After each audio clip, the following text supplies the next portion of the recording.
Good morning എൻ്റെ സിംഹക്കുട്ടി പ്രേക്ഷകരെ, my lions viewers.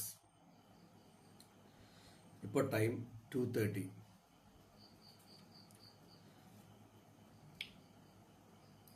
ഇന്ന് റിലീസായ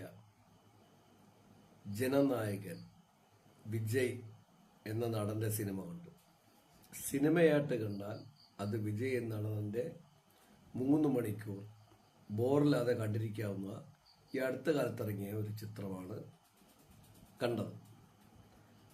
അതാണ് ജനനായകൻ.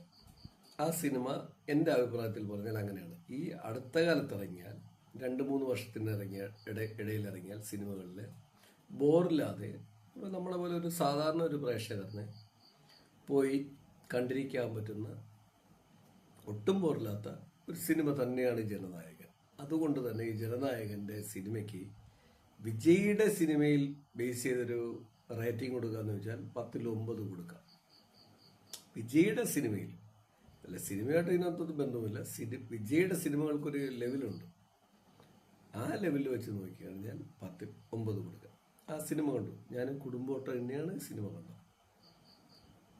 അത്യാവശ്യം 3 മണിക്കൂറുള്ള സിനിമ, ഒട്ടും ബോറില്ലാതെ എന്ന് പറഞ്ഞാൽ എങ്ങനെ നോക്കിക്കൊണ്ടിരിക്കുക. അതിൽ നമ്മൾ വിജയുടെ സ്ഥിര സിനിമയെ കാണുന്ന പോലെ ഒരു ഹൈ ക്ലാസ് എൻട്രി, പിന്നെ അത് കഴിഞ്ഞ് കഴിഞ്ഞാൽ ഫാമിലി, അതിനൊപ്പം ഒരു തങ്കച്ചി പാസ് ഏത് വഴിക്കൊക്കെ കറക്കി അടിക്കുക.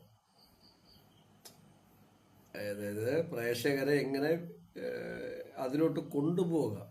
ഞാൻ വിഡ്ഢിയാക്കുക എന്നൊന്നും പറയുന്നില്ല. വിഡ്ഢിയാക്കുക എന്ന് പറഞ്ഞു കഴിഞ്ഞാൽ പ്രേക്ഷകർക്ക് ഇഷ്ടപ്പെടണമെന്നില്ലല്ലോ, അങ്ങനെ ഞാൻ പറയുന്നില്ല. പക്ഷെ അതിലെങ്ങോട്ട് നമ്മളെ കൊണ്ടെത്തിക്കുക, അതിനാരെയും കൊല്ലാം, എല്ലാവരെയും കൊല്ലും. അങ്ങനെ എത്തിക്കാൻ വേണ്ടി ആരെയും കൊല്ലും. ആ കഥാപാത്രത്തോട്ട് ആ തങ്കച്ചിയോട്ട് ബന്ധപ്പെട്ട് വരുന്ന ആരെയും കൊന്നുകളയും. അതൊക്കെ സ്ക്രിപ്റ്റിൻ്റെ വിഷയമായിരിക്കാം ഞാൻ പറഞ്ഞത്. അങ്ങനെ കൊന്ന് നമ്മളെ കൊണ്ട് അവിടെ എത്തിക്കുകയും പിന്നെ ഈ പറയുന്ന കഥാപാത്രം, വിജയ് അഭിനയിക്കുന്ന കഥാപാത്രം പാസങ്ങളിൽ കൂടി നമ്മൾ ആഴ്ന്നിറങ്ങുകയും പിന്നെ തമിഴ്നാടിനെ മൊത്തവും എന്തു പറയുന്നത് ഉൾപ്പുളകിതരാക്കുകയും പുല്ലരിക്കുതേ എനിക്ക് ഗൂസും വെറുതെ ഗൂസും ഇങ്ങനെയൊക്കെ രീതിയിൽ പല രീതിയിൽ എനിക്ക് ഈ എന്ന് പറയുന്നത് രോമാഞ്ചം, മലയാളത്തിൽ പറഞ്ഞ രോമാഞ്ചം വരുന്നു. ഇങ്ങനെയൊക്കെ എത്തിക്കുന്ന രീതിയിലൊക്കെ സ്ക്രിപ്റ്റ് അടിച്ചടിച്ച് കറക്കിക്കൊണ്ടെത്തിക്കുകയും അങ്ങനെയൊക്കെ സിനിമ ബൂസ്റ്റ് ചെയ്തിട്ട് നമ്മൾ തിയേറ്ററിൽ പോയിരുന്ന ഈ സിനിമ കാണുമ്പോൾ അതൊരു സിനിമയാണെങ്കിൽ, വിജയുടെ ഒരു സിനിമയാണെങ്കിൽ, ആ സിനിമയിൽ ഈ അടുത്ത കാലത്തിറങ്ങിയ സിനിമകളിൽ വിജയുടെ ഈ സിനിമ ബെറ്റർ സിനിമയാണ് ജനനായകൻ.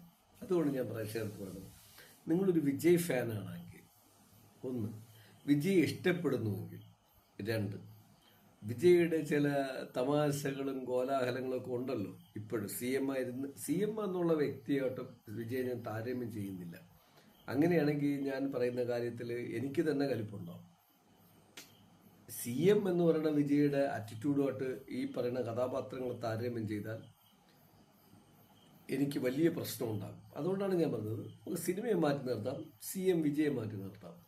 അങ്ങനെയല്ല എങ്കിൽ ഈ സിനിമ ഈ അടുത്ത കാലത്തിറങ്ങിയ വിജയ് ചിത്രങ്ങളിൽ ഏറ്റവും നല്ല ചിത്രമാണ്. ഒരു 3-4 പടം ഇറങ്ങി. അതിനെക്കുറിച്ചൊന്നും ഞാൻ ഒന്നും പറയുന്നില്ല. പറയേണ്ട കാര്യങ്ങൾ ഞാൻ മുൻപ് എൻ്റെ ബ്ലോഗിൽ കൂടി, നൊബക് പ്രപഞ്ചം ചാനലിൽ കൂടി ഞാൻ അത് പറഞ്ഞിട്ടുമുണ്ട്. നിങ്ങൾക്ക് പ്രേക്ഷകർക്ക് ചുമ്മാ വേണമെങ്കിൽ കയറി കാണാം എന്ന് പറഞ്ഞു കഴിഞ്ഞാൽ ഞാൻ പറഞ്ഞില്ലേ, എൻ്റെ അഭിപ്രായത്തെക്കുറിച്ച് നിങ്ങൾക്ക് എതിരഭിപ്രായമുണ്ടെങ്കിൽ കയറി കാണാം എന്നേ ഞാൻ പറഞ്ഞോളൂ. പോസിറ്റീവ് അഭിപ്രായം ഉണ്ടെങ്കിൽ നിങ്ങൾ കയറി കാണേ വേണ്ട. കാരണം നിങ്ങൾക്ക് അപ്പോഴും കാണണമെന്ന് തോന്നിയാൽ കാണാം എന്ന് ഉള്ളതേ അതിനകത്ത് അർത്ഥമെത്തിക്കുന്നുള്ളൂ. കാരണം അത് പോസിറ്റീവ് വിജയിക്ക് അനുകൂലമല്ലേ. പിന്നെ ഞാൻ കയറി കാണാൻ പറയണമെന്ന് പറഞ്ഞു കഴിഞ്ഞാൽ തന്നെ പ്രശ്നമായില്ലേ, വിജയെ സപ്പോർട്ട് ചെയ്യുന്ന പോലെ. ഞാൻ അതുകൊണ്ടാണ് പ്രേക്ഷകർക്ക് പറയണത്, അങ്ങനെ നോക്കി വന്നു കഴിഞ്ഞു കഴിഞ്ഞാൽ ഈ ഒരു 4 ഇടയ്ക്ക് ഇറങ്ങിയ സിനിമകളിൽ ഈ പറയുന്ന ജനനായകൻ സിനിമ നല്ല സിനിമയാണ്. 3 മണിക്കൂർ നിങ്ങൾക്ക് നന്നായിട്ട് തിയേറ്ററിൽ നിന്ന് എൻജോയ് ചെയ്ത് കാണാൻ പറ്റുന്ന നല്ല ചിത്രം തന്നെയാണ്. എന്ന് പറയുന്നത് നല്ല ചിത്രം എന്ന് പറയുന്നത് അങ്ങനെ വിജയ് സിനിമകളിൽ 4 വർഷത്തിനിടയിൽ ഇടയിൽ ഇറങ്ങിയ ഒരു ബോറില്ലാത്ത ഒരു സിനിമ മാത്രമായിട്ടേ കാണാം. നിങ്ങൾ വിജയ് ഒരു CM ആയിട്ട് കാണരുത്, ഒരു സൂപ്പർ സ്റ്റാർ ആയിട്ട് കാണരുത്, മറ്റ് നമ്മളെ എന്ന് പറഞ്ഞ രക്ഷിക്കുന്ന ഒരു ഗോഡായിട്ടൊന്നും കാണാതെ നിങ്ങൾ തിയേറ്ററിൽ പോയി കണ്ടാൽ ഈ സിനിമ 4 വർഷത്തിൻ്റെ ഇടയിൽ ഇറങ്ങിയ വിജയുടെ ഏറ്റവും നല്ല ചിത്രം തന്നെയാണ്. ആ കാര്യത്തിൽ ഈ സിനിമ 10ൽ എത്ര സ്റ്റാർ കൊടുക്കുക എന്ന് ചോദിച്ചാൽ 10ൽ 9 സ്റ്റാർ കൊടുക്കുക, സിനിമ എന്നുള്ള നിലയ്ക്ക് മാത്രം. ഇനി ഇതിൻ്റെ CM വിജയ് എന്ന് പറയുന്ന ഒരാൾ ഈ സിനിമ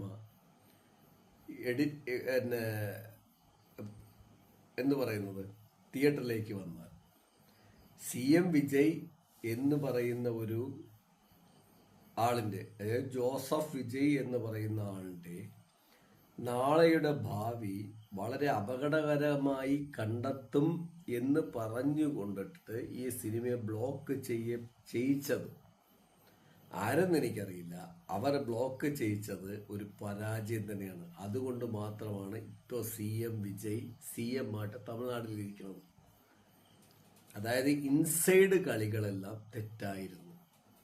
നിങ്ങൾ കളിക്കുന്ന ഗെയിമല്ല പ്രകൃതി കളിക്കുന്നു. പ്രകൃതിയിലൊരു സത്യമുണ്ട്. അതിന് നിങ്ങൾക്ക് എന്തു വേണോ വിളിക്കാം. CM വിജയൊക്കെ പല രീതിയിൽ ഈ സിനിമയിൽ ഇതൊക്കെ കാണിക്കാൻ ശ്രമിക്കുന്നത് അതൊക്കെ അടാറ് പരാജയമാണ്. അത് അയാളുടെ വിവരമില്ലായ്മ കൊണ്ട് മാത്രം സംഭവിക്കുന്നതാണ്.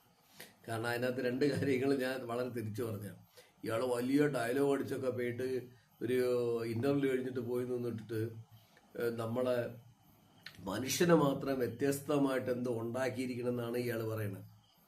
മനുഷ്യനായിട്ട് വ്യത്യസ്തമായിട്ട് ഒന്നും ഉണ്ടാക്കിയിട്ടില്ല. അതിനു മുമ്പ് ഉണ്ടാക്കിയിട്ടുള്ളതാണ് പ്രകൃതിയിലെ എല്ലാ ജീവജാലങ്ങളും. മനുഷ്യർ രൂപാന്തരം പ്രാപിച്ചു വന്നിട്ട് അതിൻ്റെ ഒരു എന്ത് പറയുന്നത്, മനുഷ്യൻ മൃഗങ്ങളിലോ അല്ലെങ്കിൽ മറ്റൊരു ആറ്റത്തിൽ നിന്ന് ജീവജാലത്തിൽ നിന്ന് രൂപാന്തരം പ്രാപിച്ചു വന്നിട്ടുള്ള ഒരു സാധനം മാത്രമാണെന്ന് സയൻസ് തെളിയിച്ചിട്ട് കാലയേറെയായി. അതിൽ എന്ത് ഫാൾട്ട് വന്നാൽ സയൻസ് മാറ്റും. പുള്ളിക്കാരൻ ഡയലോഗ് അടിക്കുന്നത് വേറെ ലെവലിലാണ്. ഞാൻ അത് പറയുന്നില്ല സിനിമയുടെ സെക്കൻഡ് പാർട്ടിൽ. അതുകൊണ്ട് തന്നെ CM വിജയ് സയൻസ് പരമായിട്ട് ഒരു വിഡ്ഢിയാണ്. സയൻസിനെ കുറിച്ച് സയൻസിൻ്റെ ലോകം, സയൻസുമായിട്ട് ബന്ധപ്പെട്ടൊക്കെ ലോകത്തെ ക്രിയേറ്റ് ചെയ്യുക, അത്തരം ആൾക്കാർക്ക് മാത്രമേ ഇന്ത്യയെ നയിക്കാൻ പറ്റുള്ളൂ.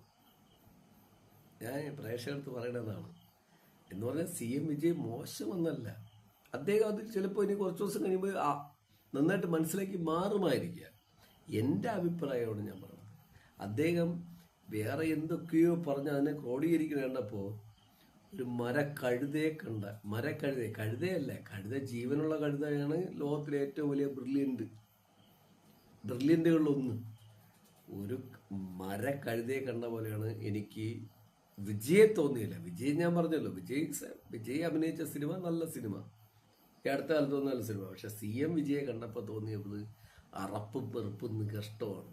കാരണം അദ്ദേഹത്തിൻ്റെ നോളജ്, സയൻസിനെ കുറിച്ച് ഒരു പുണ്ണാക്കും അറിയില്ല. ഈ അടുത്ത കാലം എന്ന് പറഞ്ഞാൽ ഒരു 2 ലക്ഷം വർഷം വരെ, ഞാൻ അതാണ് പറഞ്ഞത്. എൻ്റെ അടുത്ത കാലം എന്ന് പറഞ്ഞാൽ 2-3 ലക്ഷം വർഷമാണ്. ഈ അടുത്ത കാലം വരെ 3 ലക്ഷം വർഷത്തിനകത്താണ് പലതും മാറി മനുഷ്യരൂപാന്തരത്തിലോട്ട് പോവുകയും അത് ഗോത്രത്തിൽ വരികയും ഒരുമിച്ച് ജീവിക്കുകയും പിന്നെ അതിൽ നിന്ന് ജാതി, മതം, വർഗം, വർണ്ണ വിവേചനം ഒക്കെ വന്നെന്ന് പോലും മനസ്സിലാക്കുക എന്നുള്ള വിവരമില്ലാത്ത ഒരു വിവരമില്ലാത്ത CM അങ്ങനെ ഞാൻ പറയും. കാരണം താങ്കൾ സിനിമയിൽ അത് കോട്ട് ചെയ്യണമെങ്കിൽ എനിക്കുറപ്പുണ്ട്, താങ്കളുടെ സിനിമയിൽ അങ്ങനെ ഒരു ഡയലോഗ് പ്രസന്റ് ചെയ്യണമെങ്കിൽ താങ്കൾ പറയാതെ ഒരു സ്ക്രിപ്റ്റ് റൈറ്ററും പേന ചലിക്കൂല, ഒരു പ്രൊഡ്യൂസറെ ഇൻവെസ്റ്റ് ചെയ്യൂല, ഒരാളും അതിൻ്റെ വിതരണാവകാശം നേടിയെടുക്കൂല. പിന്നെ ഇതിൻ്റെ പ്രശ്നങ്ങളെല്ലാം മോളിൽ നിന്ന് വന്നാലും അതിജീവിച്ചുകൊണ്ട് അത് ഇപ്പോൾ ഈ രീതിയിൽ തിയേറ്ററിൽ വരില്ല. തിയേറ്ററുകളിൽ ഞാൻ പ്രതീക്ഷിച്ചത് സ്ഫോടനം എന്ന് പറഞ്ഞാൽ എന്തിനെ വെല്ലുവിളിക്കാൻ കഴിയുന്ന ഒരു CM വിജയാണ് ഞാൻ പ്രതീക്ഷിച്ചത് ഈ സിനിമയിൽ. ഞാൻ ഈ സിനിമയിൽ കണ്ടതെന്ന് പറഞ്ഞു കഴിഞ്ഞാൽ ഒരു 4ാം കിട കൂലിഗുണ്ട, ഒരു 4-ാം കിട കൂലി ഗുണ്ട ഒരു സിനിമ ഇറക്കി എങ്ങനെ ഇരിക്കും? അതാണ് ജനനായകൻ. ഞാൻ കണ്ടത് അത്രയേ ഉള്ളൂ. 4-ാം കിട കൂലി ഗുണ്ട. അതായത് ഒരാശയങ്ങൾ പലതും ഇന്ന് വലിയ നിലയിൽ അടുത്ത തലമുറയ്ക്ക് വേണ്ടി ചിന്തിക്കാതെ ചില കാര്യങ്ങൾക്ക് വേണ്ടി സിനിമയിൽ കണ്ട കാര്യമാണ്. CM വിജയ് അങ്ങനെയല്ല കേട്ടോ. അദ്ദേഹം അതാണ് ഞാൻ നേരത്തെ പറഞ്ഞു, 10-ൽ 8 കാര്യങ്ങൾ പോസിറ്റീവായി ചെയ്യുമ്പോൾ 2 കാര്യങ്ങൾ അദ്ദേഹം ചെയ്യണത് 10-15 വർഷം തൽക്കാലം പോസിറ്റീവ് ആണെങ്കിലും 10-15 വർഷം കഴിയുമ്പോൾ തമിഴ്നാട് സംസ്ഥാനത്തിനെ പിന്നിലോട്ട് തള്ളും, മറ്റ് സംസ്ഥാനങ്ങളെ പിന്നിലോട്ട് തള്ളും, രാജ്യത്തെ പിന്നിലോട്ട് തള്ളും. അദ്ദേഹം ഒരു വിഡ്ഢിക്കോഴതായിട്ട് അപ്പോഴും പറയും. അത് ഞാൻ ആ കാര്യത്തെക്കുറിച്ച് പറയുന്നു. പക്ഷെ അങ്ങനെയല്ലാതെ സിനിമയായിട്ട് ഇത് കണ്ടു കഴിഞ്ഞു കഴിഞ്ഞാൽ ഈ CM വിജയ് എത്രയോ കാലഘട്ടത്തിൻ്റെ പിന്നിലോട്ട് തള്ളി ഒരു എന്ത് പറയണത് അത്രയും അൺനെസസറി ആയിട്ടാണ് പടം പോണത്. ഞാൻ ഇതിനെ ഒന്നും ഒരാളെ എതിർക്കുന്ന ഒരാളെയോ ഒരു വ്യക്തിയെയോ ഒരു രാഷ്ട്രീയ പാർട്ടിയോ ഒന്നിനും എതിർക്കുന്നില്ല. എനിക്കൊറ്റ സ്നേഹമുള്ളൂ. എനിക്ക് എൻ്റെ രാജ്യം ഇന്ത്യയാണ്, നോ ഭാരതം. ഭാരതത്തെ കുറിച്ച് എനിക്ക് സംസാരിക്കാൻ താല്പര്യമില്ല. കാരണം അങ്ങനെ ഒന്നും ഇല്ലായിരുന്നു. ഇന്ത്യയായിട്ട് മാറ്റിയത് പിൽക്കാലത്താണ്. ഭാരതം എന്ന് പറഞ്ഞാൽ എന്തെങ്കിലും സംസാരിച്ചാൽ നോർത്ത് ഇന്ത്യയാണ്. സൗത്ത് ഇന്ത്യനകത്ത് അവർക്ക് നോർത്ത് ഇന്ത്യക്കാർക്ക് ഇഷ്ടമേ അല്ലായിരുന്നു. ഇതൊക്കെ ചരിത്രം. ഞാനത് അതുകൊണ്ട് പറഞ്ഞു. പക്ഷെ എന്നെ സംബന്ധിച്ച് എനിക്ക് north India, south India, west India, പിന്നെ മറ്റൊരു സ്ഥലമൊന്നും എനിക്കില്ല. സൗത്ത്, നോർത്ത്, വെസ്റ്റ്, ഈസ്റ്റ് എനിക്ക് അങ്ങനെ ഇല്ല. അത് എവിടെയായാലും എല്ലാവരും ജീവിക്കുന്നവരും മനുഷ്യരാണ്. മനുഷ്യർ നിർമ്മിക്കപ്പെട്ടിട്ടുള്ളത് പ്രകൃതിയാണ്. ഇതൊന്നും മനസ്സിലാക്കാതെ നാങ്ക തമിഴർ, നമ്മൾ തമിഴർ, ഇതെല്ലാം ഒത്തുകൂടി നിൽക്കണം എന്നൊക്കെ പ്രതിപാദിക്കുന്ന 2026 CM, ഈ 2026 CM വിജയാണ് ഞാൻ കണ്ടത് ഇന്ന് ഈ സിനിമയിൽ കൂടി. അതുകൊണ്ടാണ് ഞാൻ പ്രേക്ഷകർക്ക് പറയുന്നത്, ഇച്ചിരി കടുപ്പം തന്നെയാണ് ആ കാര്യത്തിലോടൊക്കെ. വിജയുടെ ഈ സിനിമയോട്, ഈ മറ്റ് കാര്യങ്ങളോട് വിജയ് പ്രവർത്തിക്കുന്ന 10-ൽ 8 കാര്യങ്ങളെ പോസിറ്റീവായിട്ട് പറയുമ്പോഴും ഞാൻ 2 കാര്യങ്ങളെ നെഗറ്റീവായിട്ട് പറയണമെന്ന് വെച്ച് കഴിഞ്ഞാൽ, ആദ്യം തമിഴ് ജനത ചിന്തിക്കണം. 2026 നിങ്ങൾ ബെറ്റർ ആണെന്നാണ് ഞാൻ കാണുന്നത്. ശരിയാവണമെന്നില്ല, ചിലപ്പോൾ വിജയ് കണ്ടതായിരിക്കും ശരി. പക്ഷേ ഞാൻ ഈ ജനനായകൻ സിനിമയിൽ കണ്ട കാര്യങ്ങളെല്ലാം 30 വർഷം പിന്നിലാണ്. അങ്ങനെ ചിന്തിച്ചാൽ തമിഴ്നാട് ഇപ്പോൾ 50 വർഷം പുറകിലാണ്. അതായത് ഇന്ത്യ, ഇപ്പോഴത്തെ ഭാരതം എന്ന് പറഞ്ഞ കൊട്ടിക്കൊള്ളുന്ന ഒരുപാട് മനുഷ്യരുണ്ട്. ഇവരുടെയൊക്കെ മുൻകാഴ്ചകളിൽ വച്ച് നോക്കിയാൽ 50 വർഷം പിന്നിലാണ് തമിഴ്നാടെന്ന് ആണ് വിജയ് തെളിയിച്ചിരിക്കുന്നത്. എന്ന് പറഞ്ഞാൽ സിനിമയിൽ കൂടി അങ്ങനെ അദ്ദേഹം CM എന്നുള്ളതിലേക്ക് അങ്ങനെയല്ല പോകണമെന്നാണ് എൻ്റെ കണക്കൂട്ടൽ. ഞാൻ ഓരോ ദിവസവും നോക്കിക്കൊണ്ടിരിക്കുകയാണ്. പക്ഷെ സിനിമയിൽ കൂടി അദ്ദേഹം തമിഴ് ജനതയെ അടിച്ചാക്ഷേപിച്ചിരിക്കുന്നതായിട്ടാണ് എനിക്ക് തോന്നിയത്. ശരിയാണോ ഇല്ലയോ എന്ന് നിങ്ങളൊന്നും തീരുമാനിക്കേണ്ട, അത് ശരി തന്നെയാണ്. തമിഴ് ജനതയെ ഏറ്റവും താഴേക്കടയിൽ കണ്ട് അതിൻ്റെ ജാതി പറഞ്ഞ്, വർഗം പറഞ്ഞ് വേറെ പിരിച്ച്, പിന്നെ എൻഡിൽ കൊണ്ടുവന്നിട്ട് ഞങ്ങൾ ഇങ്ങനെയല്ല അങ്ങനെയെന്നൊക്കെ പറഞ്ഞിട്ട് എപ്പോഴും തമിഴർ എന്ന് പറഞ്ഞ് നമ്മളെ, അപ്പം അതായത് എക്സാമ്പിൾ പറഞ്ഞ് ഞാൻ പറയാണ്, ഞാൻ മലയാളി, ഹിന്ദിക്കാർ പറഞ്ഞു ഞാൻ ഹിന്ദി, ഇംഗ്ലീഷുകാരെ പറഞ്ഞു ഞാൻ ഇംഗ്ലീഷ്, പോർച്ചുഗീസ് കാര്യം പറഞ്ഞു ഞാൻ പോർച്ചുഗീസ്. ഇനി എന്ത് പറഞ്ഞ അമേരിക്കയുടെ ഡൊണാൾഡ് ട്രംപ് പറയുന്നു ഐ ആം USA. ഇങ്ങനെ റിപ്പീറ്റ് ചെയ്ത് ആരൊക്കെ പറയുന്നു അവന് മനുഷ്യരും പ്രകൃതിയൊന്നും വിഷയമല്ല, അവൻ മുതലെടുക്കണവനാണ്.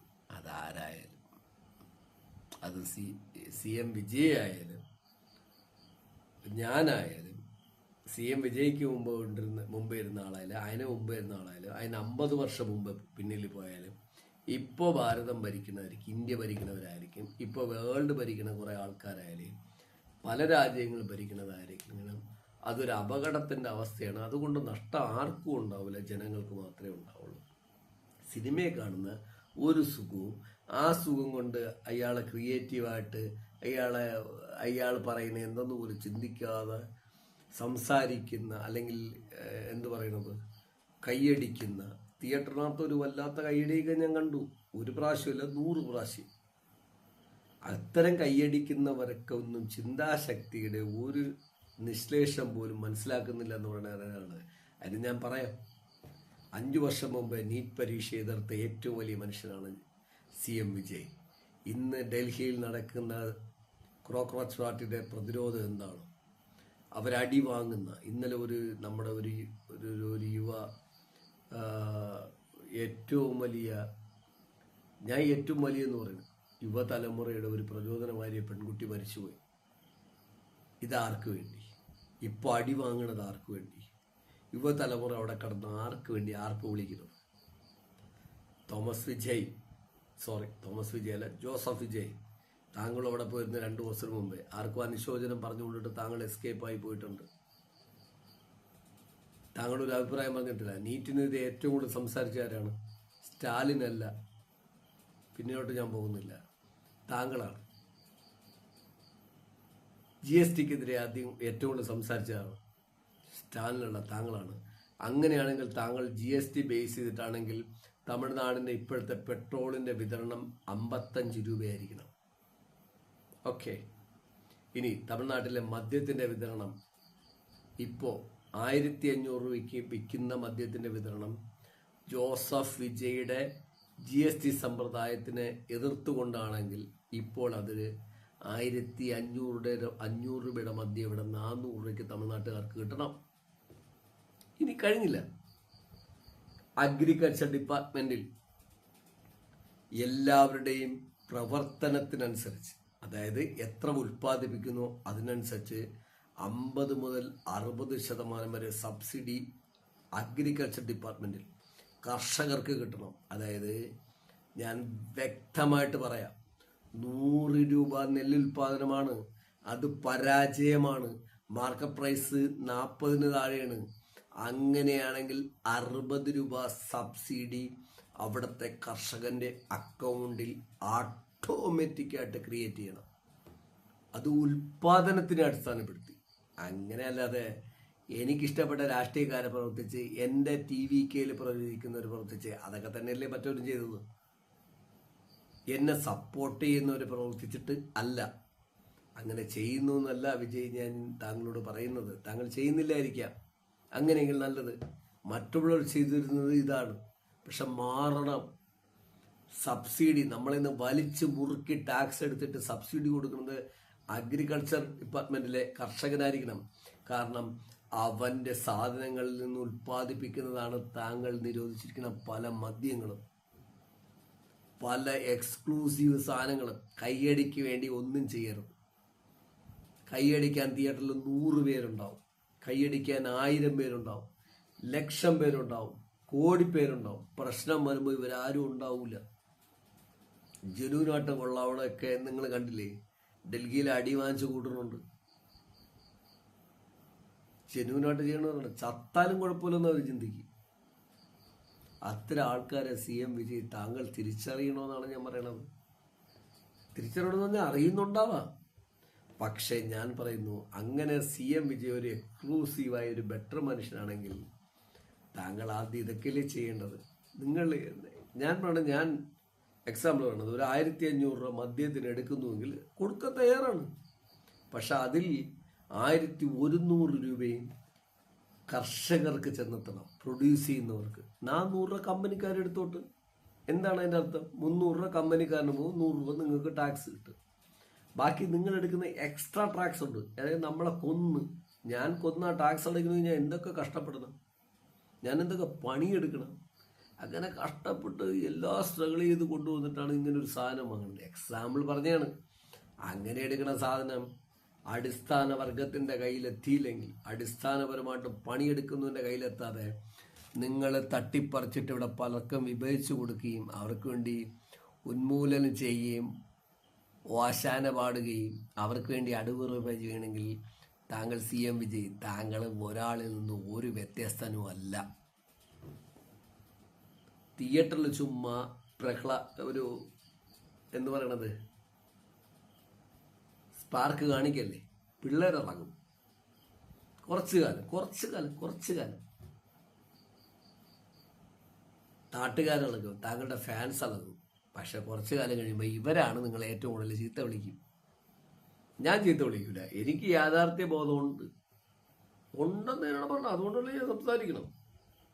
പക്ഷെ ഇവരെല്ലാം താങ്കളെ ചീത്ത വിളിക്കുക. അപ്പൊ താങ്കൾ ക്രൗഡിന്റെ ഇടയിൽ ഇഷ്ടപ്പെടുന്ന താങ്കളൊക്കെ എന്തു പറയണത് മിഴിച്ചു പോവും. താങ്കളൊരു പരാജയമാണെന്ന് ചരിത്രത്തിൽ ആഴപ്പെട്ട് എഴുതപ്പെടും. അങ്ങനെ ഉണ്ടാവാതിരിക്കാൻ വിജയനോടൊക്കെ എനിക്ക് ഇഷ്ടമുണ്ട്.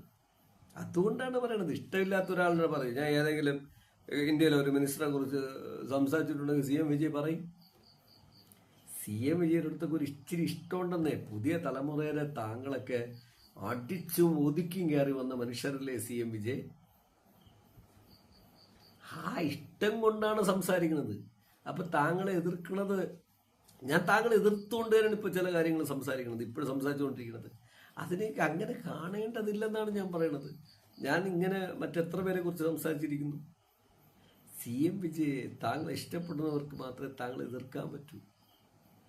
എതിർക്കുന്നത്, താങ്കളെ എന്തിനും എതിർക്കുന്നവരെ കുറിച്ചൊന്നും അക്സെപ്റ്റ് ചെയ്യരുത്, മൈൻഡ് ചെയ്യരുത്. ഞാൻ താങ്കളടുത്ത് പറഞ്ഞു 10-8 കാര്യങ്ങൾ താങ്കൾ CM വിജയ് ചെയ്യുന്നത് ശരിയാണ്. പക്ഷെ താങ്കൾ ഇപ്പോൾ സിനിമയിൽ കൂടി പടച്ചു വിട്ടിരിക്കുന്ന താങ്കളുടെ ചില ആശയങ്ങൾ, പിന്നെ GST ബന്ധപ്പെട്ട താങ്കൾ എന്തൊക്കെ തള്ളാണ് തള്ളിയത്, നീറ്റുമായിട്ട് ബന്ധപ്പെട്ട് എന്തൊക്കെയാണ് 5 വർഷം മുമ്പ് താങ്കൾ തള്ളിയത്. അങ്ങനെയെങ്കിലും താങ്കൾ ഇപ്പോൾ CM പദവിയിൽ വന്നത്. എന്നിട്ടിപ്പോൾ താങ്കൾ എന്ത് ചെയ്യുന്നു പറയൂ. ടാക്സ് ഞാൻ ഇത്രയും പറയാം. പെട്രോളിയം ഉൽപ്പന്നത്തിന്റെ ടാക്സ് താങ്കൾ GST കൊണ്ടുവന്ന 28%. അതായത് 28% ടാക്സ് വരുമ്പോൾ 14% കേന്ദ്ര ഗവൺമെന്റിനും 14% സംസ്ഥാന സർക്കാരിനും. അങ്ങനെ വരുമ്പോൾ പെട്രോളിയം ഉൽപ്പന്നം തമിഴ്നാട്ടിൽ വിൽക്കുന്നത് 109 രൂപയ്ക്കാണ്.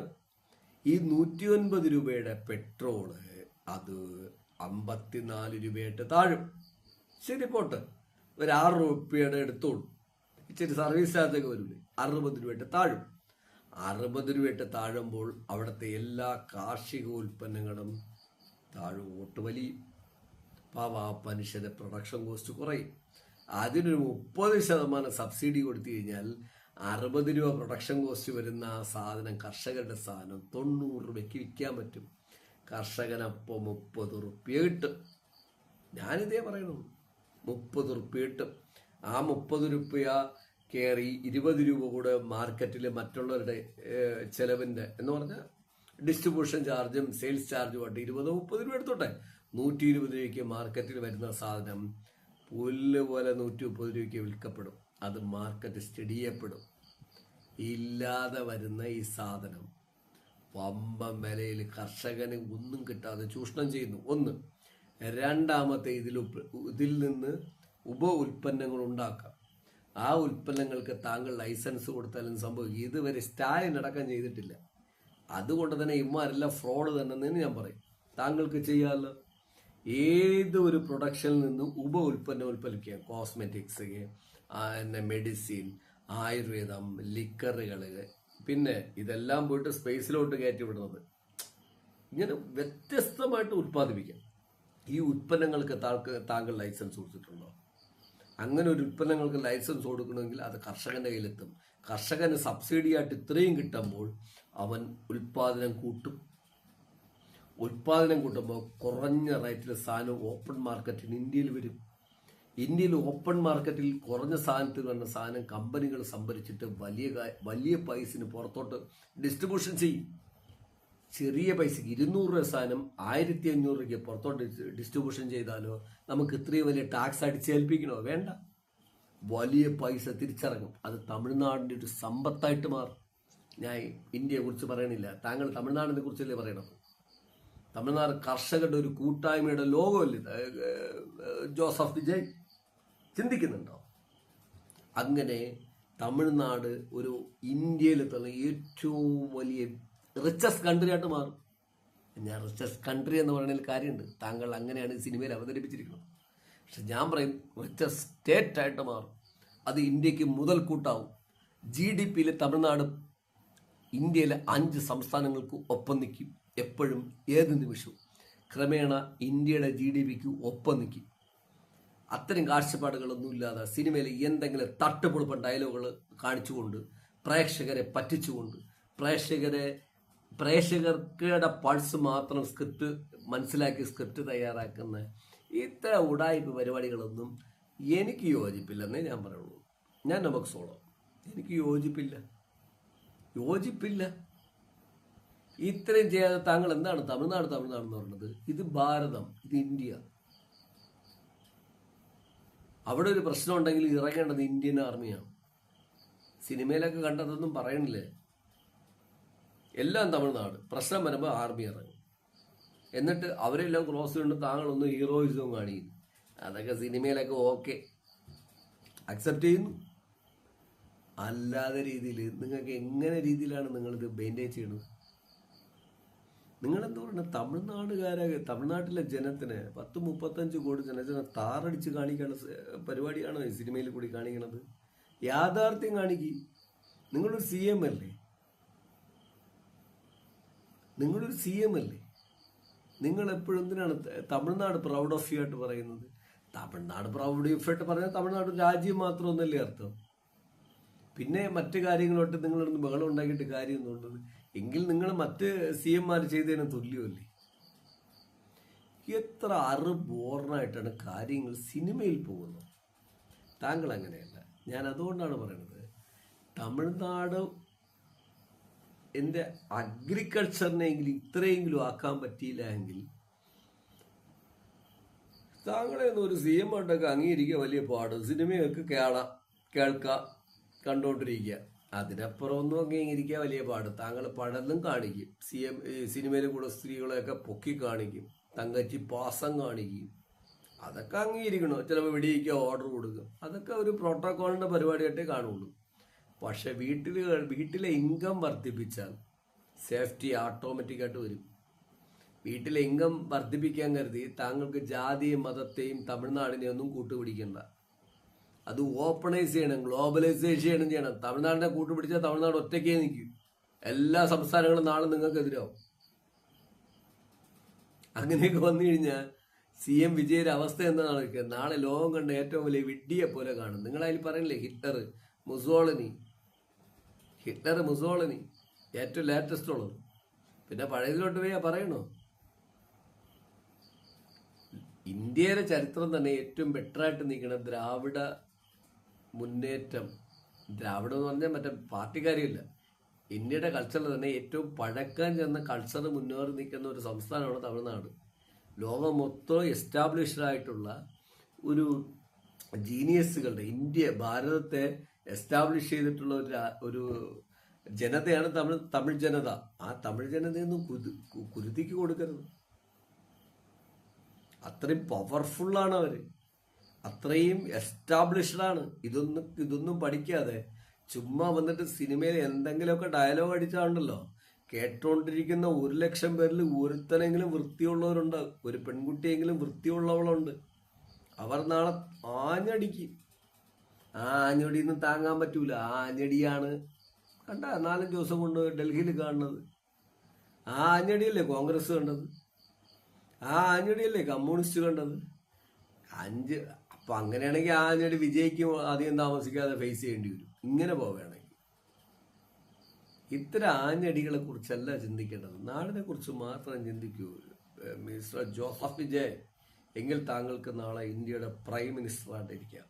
താങ്കളെ ഞാൻ കാണുന്നു ഇന്ത്യയുടെ പ്രൈം മിനിസ്റ്റർ ആവുന്ന ഒരു കാലം. താങ്കൾ നല്ല മനുഷ്യനായിട്ടാണ് എനിക്ക് തോന്നുന്നത്. താങ്കൾ നല്ല മനുഷ്യനായിട്ടാണ് തോന്നുന്നത്. അതിൻ്റെ ഒരു വെപ്രാവളമായിരിക്കാം ഈ സിനിമ. ഞാൻ അങ്ങനെയാണ് കേട്ടോ. ഇത് ക്ലൈമാക്സിലോട്ട് വരുമ്പോൾ ഞാൻ കാണുന്ന കാഴ്ചപ്പാട്, താങ്കൾക്ക് എന്തൊക്കെ ചെയ്യണമെന്നുണ്ട്, താങ്കൾ അത് ചെയ്യാൻ ശ്രമിക്കും, താങ്കൾ അതിനെ പേടിക്കില്ല. അപ്പൊ അങ്ങനെ കാണുന്ന ഒരു വെപ്രാവളമാണ് ഈ സിനിമ. ആ വെപ്രാളം താങ്കൾ ഇന്ത്യയുടെ പ്രൈം മിനിസ്റ്റർ ആക്കിയാൽ അപ്പോൾ താങ്കൾ തമിഴ്നാടിനെ കുറിച്ച് മാത്രം ചിന്തിക്കുമോ? അപ്പോൾ തമിഴ്നാടിനെ കുറിച്ച് മാത്രം താങ്കൾക്ക് സംസാരിക്കാൻ പറ്റുമോ? അപ്പോൾ താങ്കൾക്ക് തമിഴ്നാട് ഇന്ത്യയിലെ ഒരു പൊട്ട് സംസ്ഥാനവും അതിൽ കുറച്ച് ജനങ്ങളെ മാത്രമായി മാറും. ഞാൻ പറയുന്നത്, താങ്കൾ വന്നത് തമിഴ്നാട്ടിൽ നിന്നാണെങ്കിൽ താങ്കൾ നാളെ ഇന്ത്യയുടെ പ്രധാനമന്ത്രി ആകണം. ആയാൽ താങ്കൾ ഇന്ത്യയിലെ 155 കോടി ജനമുണ്ട്. 140 താഴെയാണ് രജിസ്റ്റേർഡ് ജനം. ഞാൻ പോലും ഒരു രജിസ്റ്റേർഡ് ജനമാണെന്ന് എനിക്കിപ്പോൾ തന്നെ സംശയമുണ്ട്. അങ്ങനെയാണ് ഇപ്പോൾ കാര്യങ്ങൾ പോണത്. ബാക്കി 15 കോടി ജനത്തിനെയും നമ്മൾ കയ്യിൽ പിടിക്കണം, എന്നിട്ട് ലോകം കീഴടക്കണം. ഇതിനകത്ത് തരികട കാണിക്കണ എല്ലാവരും മതം പറയണവനെയും ജാതി പറയണവനെയും വർഗം വർണ്ണം വിവേചനം ഇവനെയൊക്കെ അഴിച്ച് റൊട്ടിയാക്കി മാറണം. എങ്ങനെ? അവനെ അടിക്കുകയല്ല ചെയ്യേണ്ടത്, അവൻ്റെ കുടുംബത്തെ ഉപദ്രവിക്കുകയല്ല ചെയ്യേണ്ടത്. പകരം ലിസ്റ്റിൽ നിന്ന് മാറ്റണം.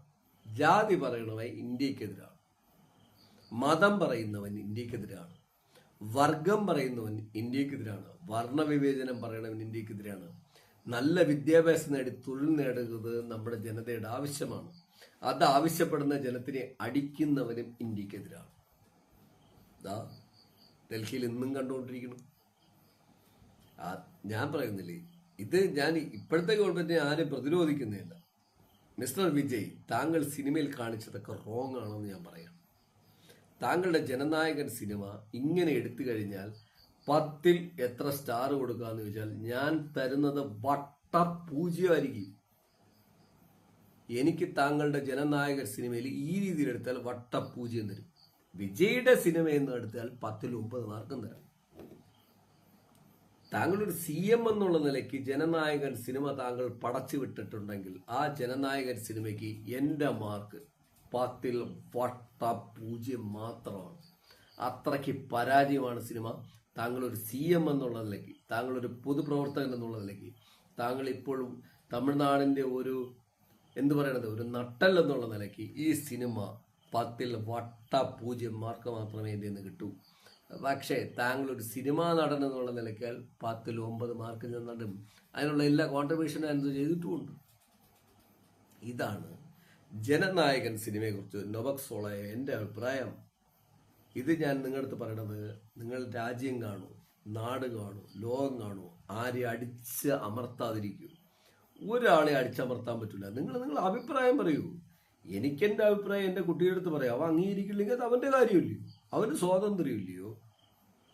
എനിക്കെൻ്റെ അഭിപ്രായം എൻ്റെ വൈഫിൻ്റെ അടുത്ത് പറയാം.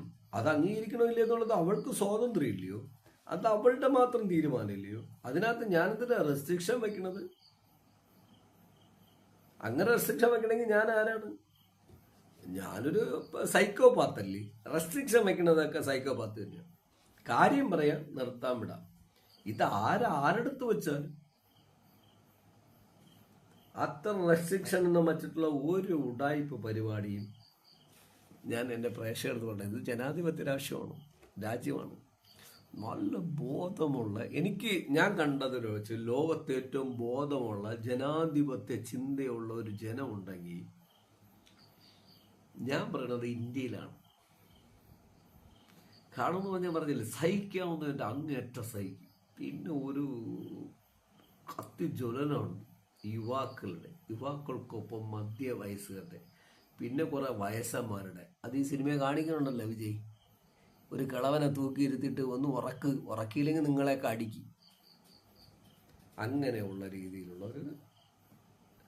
അങ്ങനെയുള്ള സീനും നിങ്ങൾ ക്രിയേറ്റ് ചെയ്തിട്ടുണ്ടല്ലോ. അതാണ് ഞാൻ പറഞ്ഞത് എൻ്റെ പ്രേക്ഷകരെ,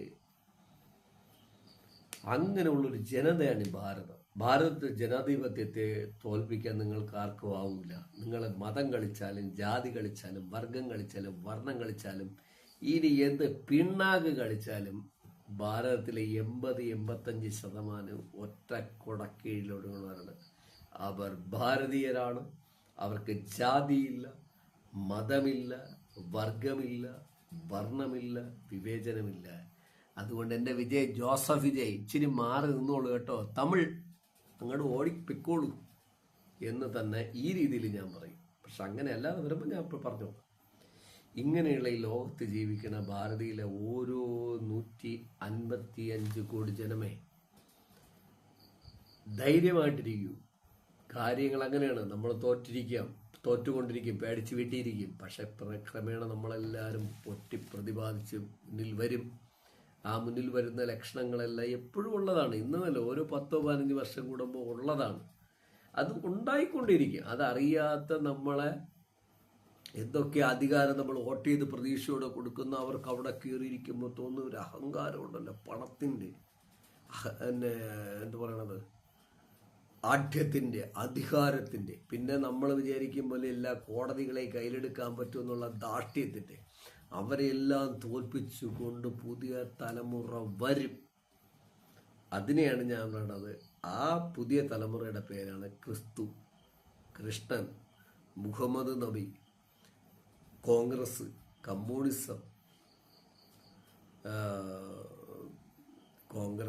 കമ്മ്യൂണിസം, ജനാധിപത്യം, ഇങ്ങനെയൊക്കെ ചുമ്മാ ഇത് ഞാൻ പറയണമെന്ന് പറഞ്ഞാൽ ഇങ്ങനെയുള്ള കാര്യങ്ങളൊക്കെ വരും. ഇതിനെ പല വിധത്തിൽ അറിയപ്പെടുമെന്നുള്ളതേ ഉള്ളൂ. പക്ഷെ അതിനൊക്കെ ഒരു രൂപത്തിൽ അറിയപ്പെടും. അവർ വീണ്ടും ഈ പറഞ്ഞവരൊക്കെ വീണ്ടും എന്ത് ചെയ്യും, അധികാരം കിട്ടുമ്പോൾ വീണ്ടും പഴയ സ്വഭാവം കാണിക്കും. അപ്പോൾ എന്ത് ചെയ്യും, അതേപോലെ പുതിയ ഇതേപോലത്തെ വരും. അതിൻ്റെ പേര് വേറെ ആയിരിക്കും എന്നുള്ളേ ഉള്ളൂ. അത് മതത്തിൽ നിന്ന് മാറ്റിയാൽ, ജാതിയിൽ നിന്ന് മാറ്റിയാൽ എല്ലാത്തിനും ഒറ്റ കാര്യമേ ഉള്ളൂ, ഫ്രീഡം, സ്വാതന്ത്ര്യം തന്നെ ജീവിതം, എല്ലാവർക്കും തുല്യനീതി, എല്ലാവർക്കും ഭക്ഷണം, എല്ലാവർക്കും ജീവിക്കാനുള്ള അവകാശം, സ്വാതന്ത്ര്യത്തോട് അഭിപ്രായം പറയാനുള്ള അവകാശം. അത് നിങ്ങളിൽ എന്ന് നീങ്ങുന്നു അന്നു മുതൽ നിങ്ങൾ അടിമയായി മാറുന്നു. അത്തരം അടിമകളെ സൃഷ്ടിക്കലല്ല. എനിക്ക് 51 വയസ്സായി. പുതിയ തലമുറയുടെ, അടുത്ത തലമുറയുടെയും ഇനി വരുന്ന എല്ലാ ജെൻസിൻ്റെ ജീവിതം, അതിന് നിങ്ങളെ ടെക്നോളജിയെ ഉപയോഗിക്കണമെന്നാണ് ഞാൻ പറയുന്നത്. ടെക്നോളജിയെ മറ്റുള്ളവന് അടിയറവ് വെച്ചു കൊടുക്കാൻ പറയുന്നത്. പരമാവധി ഉപയോഗിച്ചു കൊണ്ടിട്ട് നമ്മൾ ആ സ്വാതന്ത്ര്യത്തെ നിലനിർത്തിക്കൊണ്ട് നിങ്ങളെ ജീവിതം ആസ്വദിച്ചുകൊണ്ട് മരിക്കുക. മരിക്കുക എന്ന് പറഞ്ഞാൽ പ്രകൃതിയോട് ഇണങ്ങിച്ചേരുക. മരിക്കുന്നില്ല ആരും, ഒരു ലോകത്ത് ഒരാളും മരിക്കുന്നില്ല. അത് ആദ്യം പറഞ്ഞാൽ നിങ്ങൾ നോക്കിയാൽ മതി, പഴയ കാലത്തെ നമ്മുടെ ഭാരത സംസ്കാരം, ഇന്ത്യൻ സംസ്കാരമായിട്ട് ബന്ധപ്പെട്ട കുറച്ചവരെ കിട്ടും. ഭാരത സംസ്കാരം എന്ന് പറയാൻ പറ്റുള്ളൂ, ഇന്ത്യൻ സംസ്കാരം എന്ന് പറയാൻ പറ്റില്ല. കാരണം ഇന്ത്യ എന്ന് പറയുന്ന നാട്ടുരാജ്യങ്ങളെല്ലാം ക്രോഡീകരിച്ചിട്ടുണ്ട്. ഭാരത സംസ്കാരം എന്ന് എവിടെയേ പറന്ന് കടന്ന കുറേ സ്ഥലത്ത് കിടന്ന സാധനങ്ങളാണ്. പക്ഷെ ചില കാര്യങ്ങൾ പറയുമ്പോൾ അങ്ങനെ പറയുന്നു എന്നുള്ളതേ ഉള്ളൂ. അതിലും പറയുന്നുണ്ട്. ക്രിസ്തുവിൻ്റെ കാര്യത്തിൽ എടുത്ത് പറയുന്നത്, ബുദ്ധൻ്റെ കാര്യം പറയുന്നുണ്ട്, പിന്നെ മുഹമ്മദ് നബി പറയുന്നുണ്ട്. ഇവരെല്ലാവരും തന്നെ പറഞ്ഞുകൊണ്ടല്ലേ, ഇവരൊക്കെ പറഞ്ഞ് ഇനി പറയുന്ന സാഹിത്യകാരന്മാർ പറഞ്ഞിട്ടുണ്ട്. ഇനി ഇതൊന്നും ഇല്ലാതെ വിശ്വസിച്ചിട്ടുമുണ്ട്, എല്ലാം ഇവിടെ ഇങ്ങനെ തന്നെ നിൽക്കും, പുനഃസൃഷ്ടിച്ചു കൊണ്ടേയിരിക്കും. അതായത് എങ്ങനെ ആരെങ്കിലും വന്നുകൊണ്ട് യുദ്ധം ചെയ്തുകൊണ്ടിരിക്കും. അത് നിലനിൽപ്പിൻ്റെ ആവശ്യമാണ്. അതുകൊണ്ട് തന്നെ മണ്ടത്തരങ്ങളൊന്നും കാണിക്കാതിരിക്കൂ. അനാവശ്യമായിട്ട് ജാതിസ്പർദ്ധ, മതസ്പർദ്ധ, രാജ്യസ്പർദ്ധ ഇങ്ങനെയൊന്നും വരുത്താതിരിക്കും. ഗ്ലോബലൈസേഷനായിട്ട് നമ്മൾ എസ്റ്റാബ്ലിഷ് ചെയ്യും. നമ്മളെ പിള്ളേർ ലോകം പോയി കീഴടക്കട്ടെ. ആ ലോകം കീഴടക്കിയിട്ട് അതിൻ്റെ എല്ലാ സൗകര്യങ്ങളും നമ്മുടെ നാട്ടിൽ വരട്ടെ. അപ്പോൾ അവർക്ക് ഷെയർ ചെയ്ത് കൊടുക്കപ്പെടട്ടെ. അങ്ങനെ നല്ല കോർഡിനേഷൻ ഉണ്ടാവട്ടെ. പകരം നമ്മൾ തമിഴ്നാടു എന്ന് പറഞ്ഞാൽ ജനനായകൻ വിജയ്, അങ്ങനെ പറഞ്ഞാൽ താങ്കൾ ഒരു പരാജയം തന്നെയാണ്. CM ആയിരിക്കുമ്പോഴും ഇന്നീ റിലീസ് ചെയ്ത ചിത്രം കണ്ടിട്ട് മടങ്ങി ഞാൻ കുടുംബമായിട്ട് വീട്ടിലിരിക്കുമ്പോഴും നീ പറയുമ്പോൾ പറയണം, എൻ്റെ മകനും ഇഷ്ടപ്പെട്ട സിനിമയാണ്, വൈഫിനൊക്കെ ഇഷ്ടപ്പെട്ട പടം തന്നെയാണ് കേട്ടോ. എനിക്ക് ഇഷ്ടപ്പെട്ട പടം തന്നെയാണ്. വിജയ് എന്നുള്ള നിലയ്ക്ക്, CM എന്നുള്ള നിലയ്ക്ക് നോട്ട് അക്സെപ്റ്റഡ് മീ. അവർ എങ്ങനെയെന്നുള്ളത് അവരോട് ചോദിക്കണം, എനിക്കറിയില്ല കേട്ടോ. അതെൻ്റെ വൈഫിനോട് ചോദിക്കണം. നാളൊരു കാലത്ത് എൻ്റെ ഈ പറയുന്ന കണ്ടിട്ട് നിങ്ങൾക്ക് എന്തെങ്കിലും അഭിപ്രായം ഉണ്ടെങ്കിൽ ചോദിക്കണം. CM എന്നുള്ള നിലയ്ക്ക് ഈ സിനിമ ഞാൻ അംഗീകരിച്ചിട്ടില്ല. Really failure, it's a unpredictable, it's a very bad film എന്ന് പറയും. CM എന്നുള്ള നിലയ്ക്ക് ഒരു വിജയ് നടൻ എന്നുള്ള നിലയുടെ ഒരു ഇഷ്ടപ്പെട്ട നടൻ എന്നുള്ള നിലയ്ക്ക് നല്ല ഫിലിം കേട്ടോ. മോശമല്ല, 3 മണിക്കൂർ മോശമില്ലാതെ ഒരു 4 വർഷത്തിനിടെ കാണാം എന്നുള്ള പറഞ്ഞ ചിത്രം ഒന്ന് ഓർമ്മിച്ചിട്ടുണ്ട്. ഇതിൻ്റെ അണിയറ പ്രവർത്തിച്ച മ്യൂസിക്, അനിരുദ്ധിൻ്റെ സിനിമയിലെ മ്യൂസിക്കാണ് ഈ പടത്തിൻ്റെ ഹൈലൈറ്റ്.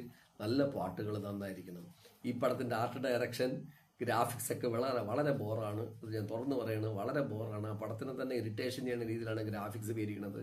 ഇതിൻ്റെ ആർട്ട് ഡയറക്ഷൻ വളരെ ബോറാണ്. ഇതിൻ്റെ ക്യാമറ വർക്കും ബോറാണ്. കാരണം എല്ലാത്തിലും വിജയുടെ സീനിനെ ഇങ്ങനെ ക്രിയേറ്റ് ചെയ്ത് വെച്ചിട്ടുണ്ട്. പറഞ്ഞിട്ടായിരിക്കാം ഡയറക്ടർ വിനോദ് പറഞ്ഞിട്ടായിരിക്കുക. അങ്ങനെയാണെങ്കിൽ അതൊക്കെ ബോറാണ്. അങ്ങനെയൊന്നും അതിലോട്ടൊന്നും വേണ്ട. പിന്നെ വിഷ്വൽ എഫക്റ്റൊക്കെ അത്രയൊന്നും ഒരു നല്ല ക്വാളിറ്റി പറയാനില്ല കേട്ടോ. അതുകൊണ്ട് പറയാത്തതാണ്. അതിനൊന്നും മാർക്കിടാൻ ഞാൻ തയ്യാറില്ല. മാർക്കിട്ടാൽ അതൊരു വിഷമം വരും നിങ്ങൾക്ക് എല്ലാവർക്കും. കാരണം അണിയറിൽ പ്രവർത്തിച്ചവർ ഹാർഡ് വർക്ക് ചെയ്തിട്ട് അവർ പ്രവർത്തിക്കുന്നതിനാണ് ഏറ്റവും ബെറ്റർ ആവാനാണ്. പക്ഷെ ബെറ്റർ ആവാൻ പ്രവർത്തിക്കുമ്പോൾ അവരോട് റെസ്റ്റിംഗ് ചെയ്വർ പറയുന്നതനുസരിച്ച് അവർ അഡ്ജസ്റ്റ് ചെയ്യും. അതൊക്കെ ഞാൻ അംഗീകരിച്ചുകൊണ്ട് പറയണം, അതിനൊന്നും ഞാൻ മാർക്കിട്ടില്ല. പക്ഷേ ഈ പടത്തിൽ അനിരുദ്ധിൻ്റെ മ്യൂസിക് നന്നായിട്ടുണ്ട്, 3-4 പാട്ട് നന്നായിട്ടുണ്ട്. പിന്നെ ബാക്കി പ്ലേ ബാക്ക് സ്കോറിംഗ് ഒക്കെ അനിരുദ്ധ വയ്യ കേട്ടാ, സ്ഥിരം കേട്ട് മടുത്ത്. ജയിലർ മുതൽ ഇങ്ങോട്ട് ഒരേ മ്യൂസിക്കാണ് കേൾക്കുന്നത്, പ്ലേ ബാക്ക് സ്കോറിങ് അതൊക്കെ വേണോ? പിന്നെ ഷാരൂഖ് ഖാൻ്റെ സിനിമയിലൊക്കെ കണ്ടു, വേണ്ട കേട്ടോ. പുതിയത് കണ്ടെത്താൻ ശ്രമിക്കും. താങ്കൾ നല്ലൊരു സംഗീതജ്ഞൻ, രാഗങ്ങളെക്കുറിച്ച്, അതായത് ഹിന്ദുസ്ഥാനി രാഗങ്ങളെക്കുറിച്ച്, കർണാട്ടിക് രാഗങ്ങളെക്കുറിച്ച്, വെസ്റ്റേൺ, ജാപ്പ് റാപ്പ് റോക്ക് ഇതുപോലുള്ള നാടൻ കലകളെക്കുറിച്ചൊക്കെ താങ്കൾക്ക് ജനറലായിട്ട് നോളജ് ഉണ്ടെങ്കിൽ, രാഗങ്ങളെക്കുറിച്ചൊക്കെ നോളജ് ഉണ്ടെങ്കിൽ താങ്കൾ തീർച്ചയായിട്ടും മാറി ചിന്തിക്കണം. താങ്കൾ ചെറുപ്പമാണ്, അതുകൊണ്ട് ഒരു അഡ്ജസ്റ്റ്മെൻറ്റിൽ പോകണം. പക്ഷെ ക്രമേണ താങ്കൾ നല്ലൊരു മ്യൂസീഷ്യനായിട്ട് മാറും, കാരണം പിടിച്ചു നിൽക്കുന്നുണ്ടല്ലോ എന്നുള്ളത് കൊണ്ട് എല്ലാ അഭിനന്ദനങ്ങളും അറിയിച്ചുകൊണ്ട്, ജനനായകൻ സിനിമയുടെ ക്യാമറ നന്നായിട്ടുണ്ട് കേട്ടോ, അത് പറയണമല്ലോ. അതിനൊരു 10-ൽ 9.5 മാർക്ക് കൊടുക്കുക, നല്ല ക്യാമറ കേട്ടോ. പിന്നെ അതിൻ്റെ കളറിങ് 10-ൽ 10 മാർക്ക് കൊടുക്കുക, നല്ല കളറിങ് കേട്ടോ, അതൊക്കെ പറയാതിരിക്കാൻ പറ്റില്ല. പിന്നെ കോസ്റ്റ്യൂം ഡിസൈനിങ്, ഇനിയിപ്പോൾ അതിനകത്ത് കോസ്റ്റ്യൂം ഡിസൈനിങ് കാണിക്കാൻ ഒന്നുമില്ല. കാരണം പല സ്ഥലത്തും നമ്മൾ ഇംഗ്ലീഷ് സിനിമയും ഹിന്ദി സിനിമയും മലയാള സിനിമയും തമിഴ് സിനിമയും ക്രോഡീകരിച്ച് പോകുന്ന കോസ്റ്റ്യൂം. അപ്പോൾ അതൊന്നും അവരുണ്ടാക്കിയതല്ല, ഇവർ പറഞ്ഞിട്ട് ചെയ്യണതാണ്. ആ കാര്യത്തിൽ 10-ൽ 8 മാർക്കൊക്കെ കോസ്റ്റ്യൂമിന് കൊടുക്കുക. ഇല്ലേ, ആർട്ട് ഡയറക്ഷൻ അടാർ പരാജയമാണെന്ന് ഞാൻ വീണ്ടും ഓർമ്മിക്കണം കേട്ടോ, അത്ര ബോറാണ്. കാരണം ആർട്ട് ഡയറക്ഷനൊക്കെ എന്ന് പറഞ്ഞാൽ നമുക്കറിയാം, സ്റ്റുഡിയോക്കകത്ത് ഈ മേക്കിംഗ് ഉണ്ടാക്കി വെച്ചിരിക്കുന്ന സാധനം വെച്ചിട്ട് ബാക്കിൽ ഗ്രീൻ മാൻഡ് എടുത്തിട്ട് ഗ്രാഫിക്സ് ചെയ്യണ ഈ സാധനങ്ങളൊക്കെ എന്ന് പറയുന്നത് ഒരു സാധാ സിനിമയിലൊക്കെ അത് നമ്മൾ അക്സെപ്റ്റ് ചെയ്യും. ഇത് വിജയുടെ 10, 350, 400 കോടി ചിലവാക്കി എന്തൊക്കെയോ പറഞ്ഞ സിനിമയല്ലേ, അടാർ പരാജയമാണ് കേട്ടോ അതിലൊക്കെ. അങ്ങനെ നോക്കുമ്പോൾ അല്ലെങ്കിൽ ബെറ്റർ, ചെറിയ ബഡ്ജറ്റാണെങ്കിൽ ബെറ്റർ, ഹൈ ബഡ്ജറ്റാണെങ്കിൽ ഇതൊരു അടാർ പരാജയമാണ്. ഇതിൻ്റെ അകത്ത് പല മേഖലകൾ. പിന്നെ ഇതിൻ്റെ കളറിങ്, എൻ്റെ അമ്മ സഹിക്കാൻ പറ്റൂല കേട്ടോ സീനിലെ കളറിങ്. കാരണം ഇതൊക്കെ എന്ത് സംഭവിച്ചോന്ന് എനിക്കറിയില്ല. വിജയുടെ സിനിമകളിലൊക്കെ വലിയ നല്ല സ്റ്റാൻഡേർഡ് കളറിങ്ങാണ് വരേണ്ടത്, പക്ഷെ ഇതിൽ എന്തോ കോംപ്രമൈസ് ചെയ്തിട്ടായിരിക്കാം.